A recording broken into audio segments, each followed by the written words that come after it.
Halo, assalamualaikum warahmatullahi wabarakatuh. Senang sekali bisa bertemu dengan Anda. Hari ini saya akan sharing ya. Ya, bukan berarti saya di sini paling pinter atau paling ahli, tidak ya.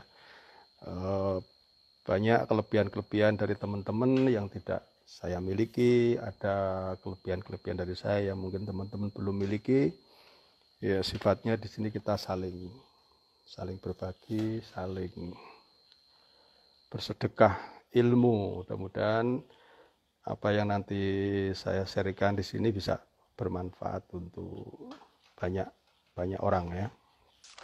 Ya. Oke, kita mulai aja ya. Nanti yang lainnya bisa nyusul. Oke, sekali lagi teman-teman semuanya, bunda-bunda cantik, bapak-bapak keren, distributor hebat, luar biasa, para stokis yang saya hormati, teman-teman semua yang saya banggakan. Semangat pagi, assalamualaikum warahmatullahi wabarakatuh. Alhamdulillah hari ini kita bisa berkumpul ya dalam keadaan yang sehat walafiat. Jangan lupa cemilannya, mak-mak terutama ya, jangan lupa juga bawa catatan ya. Nanti biar biar apa ya, semua indera itu bekerja sehingga bisa ada data, bisa teringat ya. Suatu saat teman-teman diminta untuk berbicara live, mungkin sebagian dari apa yang saya sampaikan bisa Anda replay ulang lagi, bisa Anda buka catatan.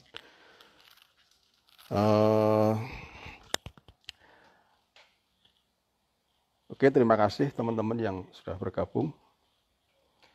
Mudah-mudahan sinyalnya tidak terkendala ya.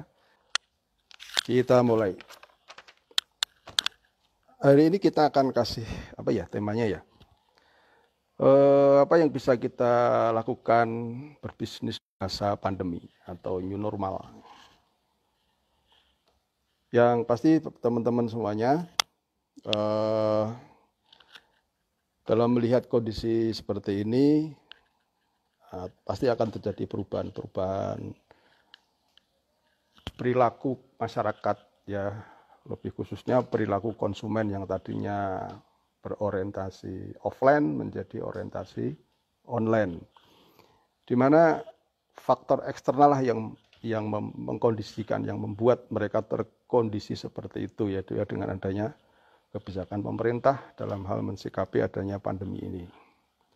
Dari faktor eksternal ini akan menjadi penyebab terjadinya perubahan-perubahan faktor internal, terutama budaya perilaku masyarakat ya, yang walaupun sebenarnya akan secara berangsur-angsur tetap normal ya, karena nggak mungkin masyarakat itu akan di rumah terus, karena memang penghasilannya sumbernya ada di luar, jadi ya nggak mungkin akan terus-menerus seperti ini.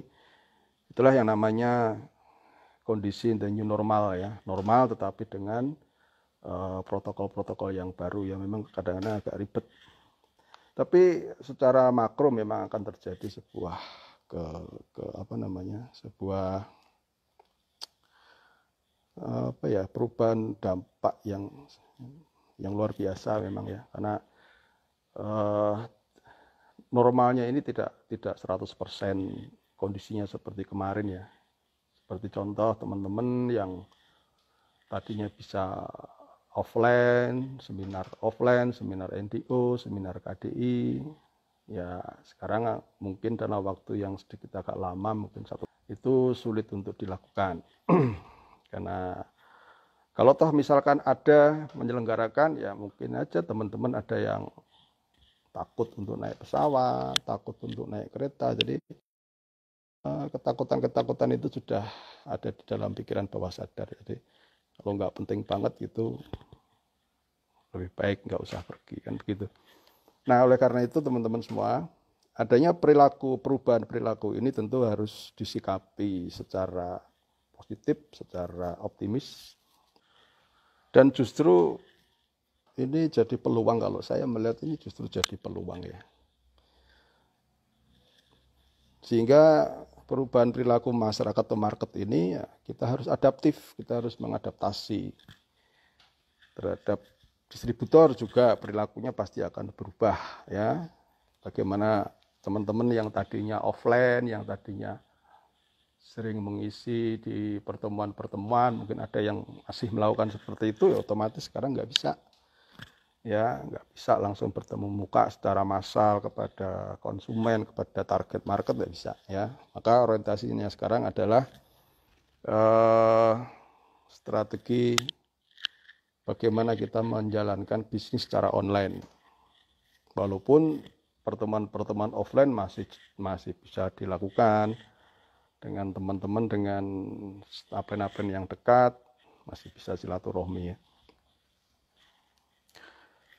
Selain ada perubahan perilaku, tentu juga nanti harus ada adaptasi bagaimana melakukan penyesuaian dalam hal strategi pembinaan jaringan atau pembinaan bisnis. Nah, bagaimana sikap kita melihat pandemi ini ya?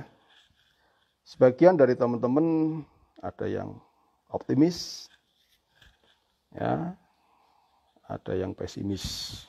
Nah, ada yang positif, ada yang galauer. Oh, yang tutup poin sedikit, yang daya beli masyarakat berkurang, ya. Ada yang kreatif, ya. Dia justru melihat kondisi seperti ini tumbuh kreativitas. Tapi ada juga yang pasif, ya, pasif lah, pasrah lah. Nah. Ada yang mereka sadar akan kekuatan dirinya, artinya mereka sadar akan kekuatan dirinya sehingga mereka memiliki justru lebih fokus, justru lebih tajam, justru lebih optimis, justru lebih positif. Tapi ada juga yang tidak sadar bahwa teman-teman ini punya kekuatan yang luar biasa, sehingga menjadi bingung, mencari-cari sesuatu yang kalau udah bingung tuh ya kadang-kadang nggak sesuai dengan logika mencari-cari bisnis yang menebak-nebak lah gitu ya. Dan sebenarnya teman-teman sudah memegang sesuatu yang. Nah, sebelum saya membahas lebih detail bagaimana kita membangun strategi ya, pertama-tama kita hitung-hitung dulu ya, menganalisa tentang kekuatan-kekuatan apa yang sudah teman-teman miliki selama ini. Jadi kalau kita sadar, kita tahu kita punya kekuatan yang sudah dimiliki ya, akan ada